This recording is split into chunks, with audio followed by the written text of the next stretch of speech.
The following program was produced by a community producer.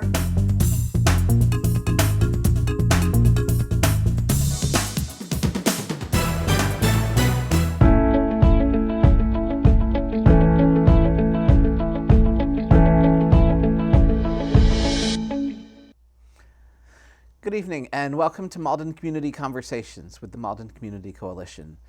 Malden Community Coalition is a group of nonprofits and civic organizations that work together to make Malden a better place. And tonight we're here with Carey McDonald, who is the chair of the Finance Committee of the Malden City Council. Carey, thank you so much for joining us tonight. Thanks so much, Shane. I'm really glad to be here. Thank you. The big issue we're here to talk about tonight is the tax override that's coming up for a special local election on, is it March the 31st? That's right, March 31st. Okay, and the polling hours will be? The polling hours are the usual polling hours, so it's 7 a.m. to 8 p.m. Okay. And people can also vote by mail, although the deadline is coming up for that, and they can vote early the 2 weeks prior at City Hall. They just go to the clerk's office whenever City Hall is open, starting March 16th, and they can also vote early. Okay. And they vote at their normal polling location on March 31st. Okay. And so what's going to be on the ballot for this special city election? So there's really one issue on the ballot in two questions, and that is about this tax override question. Okay. And that is because we really are restricted by the state. So state law says this is how much money you can raise every year from your property taxes. And property taxes are the biggest source of our city budget. They're by far the biggest local source. And so Malden right now has a budget gap. We are spending more than we bring in, and I'm sure we'll talk about why that is here. But because we can't just decide to raise taxes more than the 2.5% that state law allows, if we want to do anything more than that, we have to get permission from the voters. And so that's what this is. And again, you know, we have lots of reasons why we got there, but the reality that we're facing right now is that in order to cover this gap next year, we are facing some pretty serious cuts to the city, cuts to city services, and we, by that I mean the city council, wanted to make sure that voters had a chance to weigh in on, because this is such a key set of questions for our city's future. And so there are two questions. That's right. So I understand that one of them is for a lower funding level and the other one's for a higher funding level? Yeah, that's exactly right. So let me just explain how this works, because this is the first time that Malden has ever done this.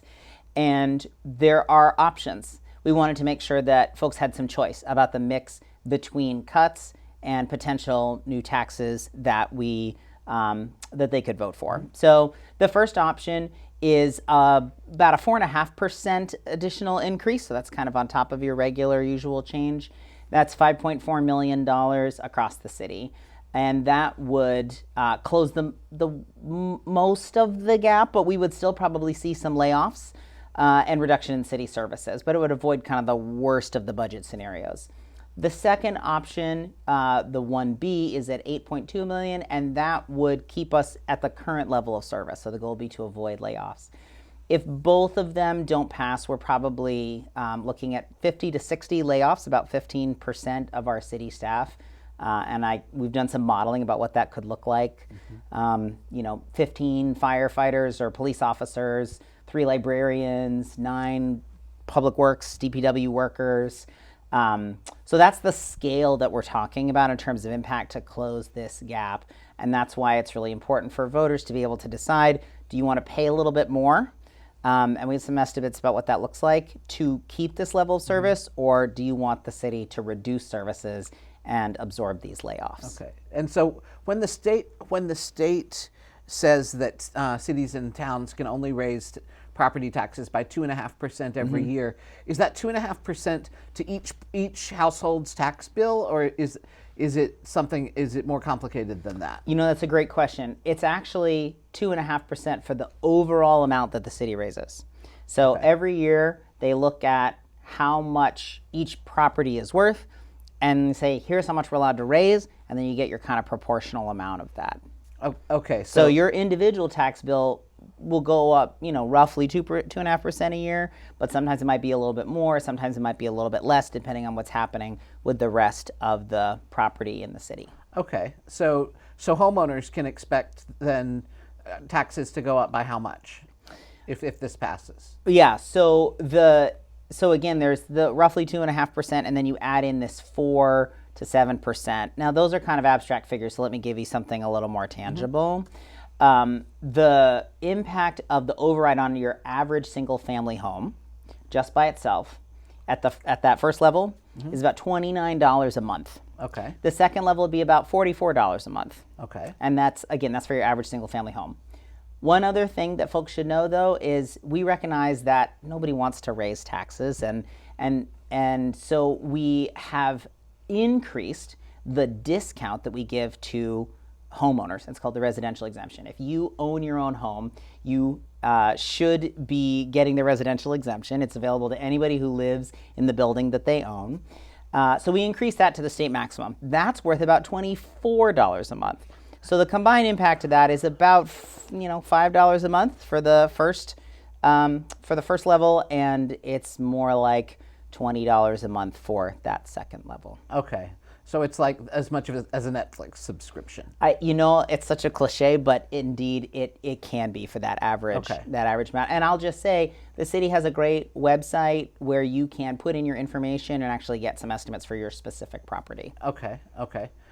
Do you have that? Is that an easy URL, or do you just have to go to the city website and Well, you wander can around? go to the city website because it's linked right on the bottom. But if you go to cityofmalden.org/override, you'll find the information there. Okay, good. Thank you. So a yes vote on both of the questions will just leave our funding level relative to. We'll be able to keep on paying the workers we've got. It won't involve any cuts to city services. It'll just be keeping things level. Is that?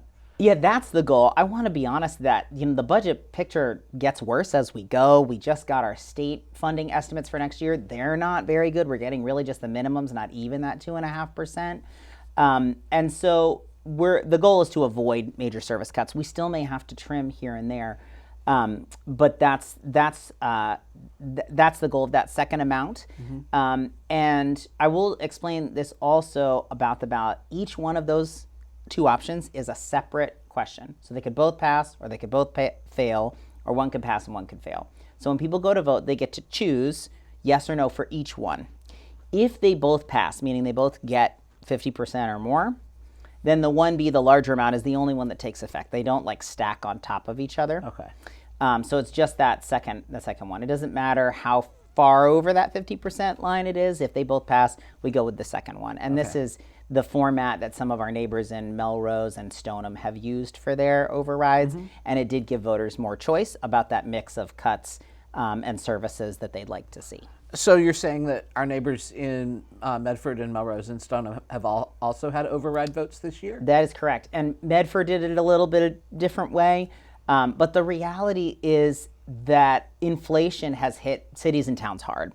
And we can't, again, just go and raise taxes. It's hard to, raise state income. And so that's the cost of wages, that go up 3% a year. That's the cost of healthcare that goes up 15% a year. These are hitting cities and towns very hard. And so dozens of communities across the Commonwealth are going for these overrides that have not had to do it in the past. So Malden is in, good company in that regard. Malden also has a specific issue around our school funding that has made it harder for us. So it's really the combination of those things. It's the inflation that is affecting everybody, and then it's the need for us to invest more in our schools and the way the state tells us to do that, that creates that additional gap that we need to make sure that we are meeting. So do I have it right that the state tells us how much we have to put into our schools? Yes. And then if we don't put that much money into the schools, the state cuts back some of its contribution. Is that right? Yeah, it's close to that. So just a real basic description of how school funding works. Folks may have heard, sometimes it's called Chapter 70, but schools, education is a shared responsibility between the city and the state. And so the state has this kind of complicated formula in Chapter 70. That's just the part of the law that it's from. And it says this is how much it costs to educate the kids in your district every year. And you look at how many kids are enrolled. You look at, do they have special education, IEPs, do they have English language learner needs? And so they come up with this estimate. And then the state says, here's how much you're responsible for, and they pay the difference. And so we have to spend a minimum amount. Now, many cities and towns spend more, but the way the formula treats Malden is that our contribution has to go up every year by twice as much as that 2.5%. That's how it works out. And we think this is a broken part of the formula, this local portion. The formula as a whole has meant a lot more state investment in Malden, but when we compare ourselves to like Everett or Chelsea or Revere or other nearby districts like that, we really haven't gotten as much as those other similar kinds of districts from the state, and we are asked to pay a lot more. So almost half of the revenue that we get at the local level has to go to the schools. If we don't spend that, they basically just bill us for it the next year. Like, it just adds to the tab. So we want to invest in our schools. It's important to invest in our schools. I have 2 kids in our schools. I really want to be clear about that. But unfortunately, the fact that this formula doesn't really take into account like what Malden's actual revenue is, it just uses some other factors like property values. It's meant that we have to, bridge both of these gaps, the inflation gap and this required school funding gap. And there's just one other piece about school funding I'll add, which is folks may know we're building a new vocational high school, the Northeast Metro Tech School, and that bill is also going up every year. So, when you look at how much what we call like growth in local income that we had last year, like 90% of that just went to these education increases. It doesn't leave anything to pay for the just standard wage increases. Snow plowing and health insurance for employees. All of that going up every year. We had nothing left over to pay for that. So that's the source of the gap. Now, Malden is, as I understand it, the state calls Malden a gateway city, much like places like Lowell, Fall River, Taunton, those cities like that. Yeah, that's right. That all used to have factories in them, and the factories moved out, and have been a place that people immigrate to. How does Malden stack up in terms of this school funding challenge compared to places like Taunton and Fall River and Lowell? Yeah, it's a great question. Back in 2018, the legislature changed this formula, and it's called the Student Opportunity Act. And their goal was to give more resources to communities like Malden, high-need communities, high-opportunity communities. It's such a big part of who we are that people have been able to come here from all over the country, all over the world, and find a job, raise a family, be able to afford to live here.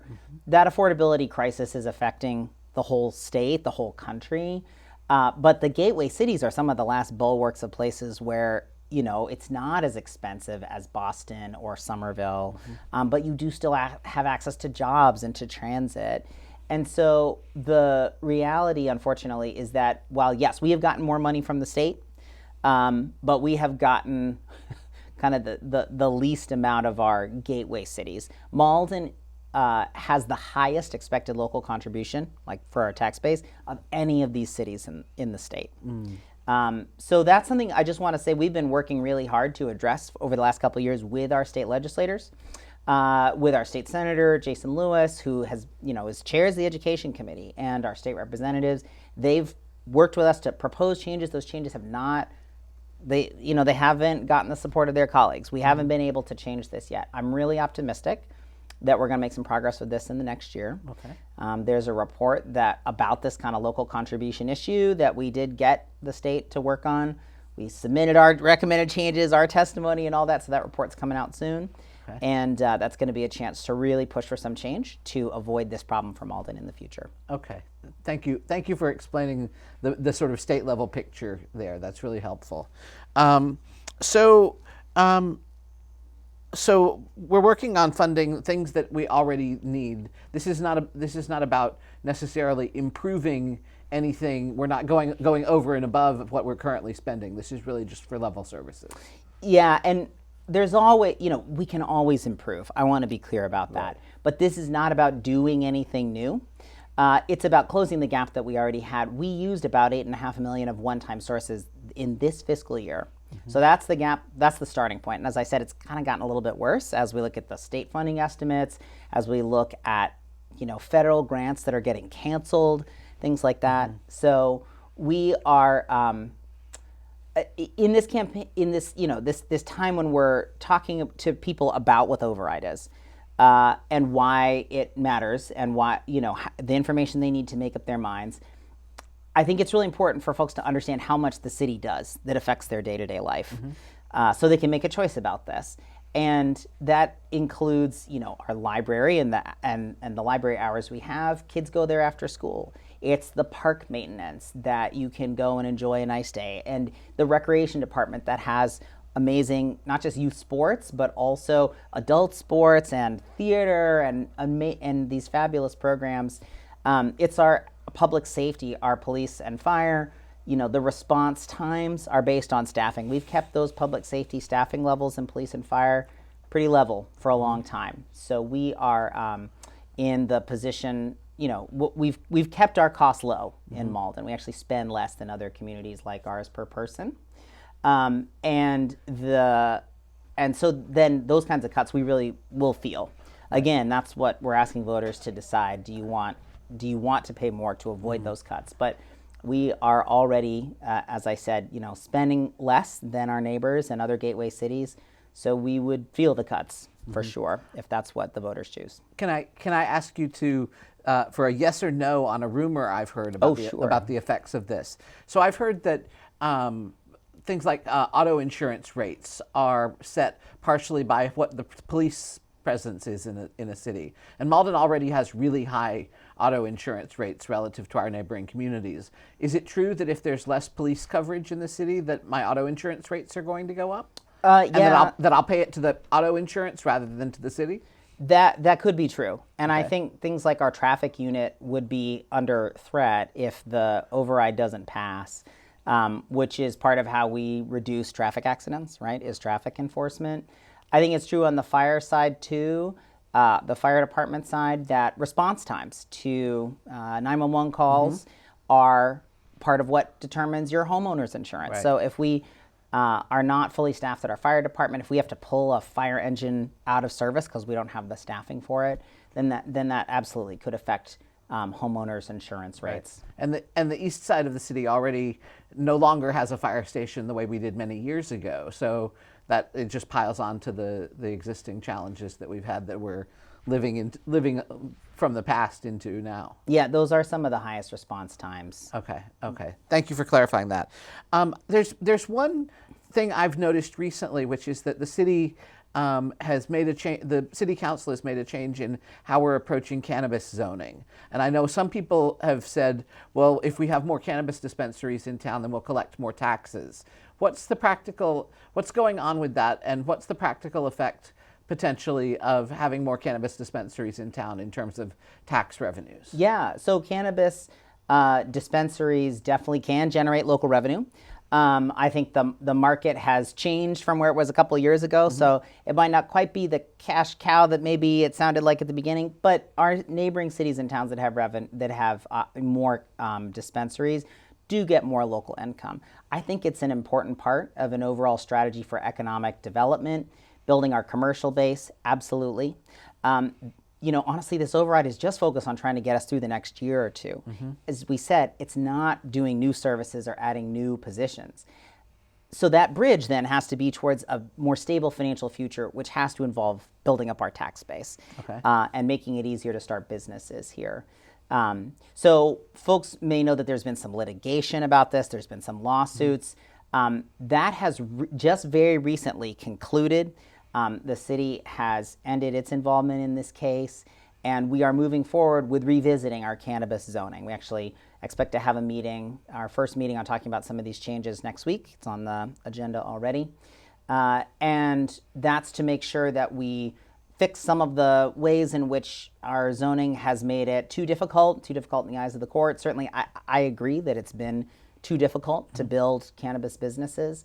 So now's the time to revisit some of those things and try to make a fairer, more effective zoning for our cannabis businesses that respects the law, respects the needs of our neighborhoods, and hopefully, yes, builds the tax base for the city. Okay, and so people should contact their individual councilors if they're interested in cannabis zoning and making sure that this moves forward as a way to build our tax base. Absolutely, and you can watch every city council meeting on Microsoft Teams if you find the agenda. It's on the Agenda Center. You can just click that little link and you can watch the meeting on Teams, and we do post them after the fact. So you can go back and, if you want the gory details, you can watch the full committee live stream, not only the city council meetings that are on UMA. Right, and that's so the main city council meetings are on Tuesday nights, right? That's right. And then the committee meetings rotate around to other nights depending on what... The committee meetings are mostly on Tuesdays. So we have our full city council meeting every other Tuesday. And then before that, and on the off weeks, we do our many different committee meetings. Okay. I would really love to see the city council do some citizen education about how the city government works and how to get involved, because it seems to me that there are a lot of people who've moved into Malden in the last 5 and 10 years who don't really understand how city government works. That's something that I think would make a huge difference. I love that suggestion, Shane, and I'll say, 3 years ago, I hosted our first ever Chinese language town hall, because I think the other part of that is that people move here from so many different places. Local government works so differently just in other states, much less other countries. So just explaining that basic level of this is what your city government is. This is what it manages, from elections to public health, libraries, parks, road repair, public safety and 911 response. And that's different from what the state deals with, or what the federal government deals with. And so having that basic information about city government, and then also here are the things you can be involved with. Here are the ways you can learn what's going on. I do think there's a lot more we can do, and I love that suggestion. I've heard of other cities and towns that do leadership academies where you hear about the boards and the commissions that you could be appointed to and join. So amen to that. I look forward to hearing what the city council comes up with for ways to boost civic engagement in the ordinary business of the council. It's really important. Not to mention the work that goes on with the professional staff at City Hall, because a lot of people don't understand that we have our elected officials, and then we have the people who apply for jobs through civil service and get jobs at City Hall, and that's something a lot of people don't really don't always realize. Thank you so much. Absolutely. As we go out, I have one more question for you, which is, what is your favorite thing about Malden that most people don't know? There's so many things I love about Malden. The thing I wish more people knew is that Malden is the home of Converse shoes. Okay. That Converse shoes was invented here. Elisha Converse was the mayor of Malden and was here for many generations. Now, folks who have grown up in Malden, I think, know this. But I think we should be trumpeting this, from the sign when you cross the city border, that we have a global fashion icon brand that transcends, age and national borders and class and identity. Everybody wears Chucks, and that's such a great, metaphor to me of what Malden is at when it's at its best. This mixture of people who have come for the jobs or the opportunity to raise their families, who stay around to grow old. And there's that uniting, experience of being in this community. So, I think we need a giant, Chuck Taylor downtown that you can see as soon as you get off of the train. Like a large sculpture, like those sculptures of the cows that are on Boston Common, but just a large shoe. Yeah. Okay. Well, Carey McDonald, thank you so much for joining us here tonight. Thank you. Thank you for joining us on Malden Community Conversations with the Malden Community Coalition. We look forward to hearing from you about other people you'd like us to interview. Please feel free to watch our other episodes and be in touch with us. Thanks so much for having me. Yeah, thank you so much. Have a good night.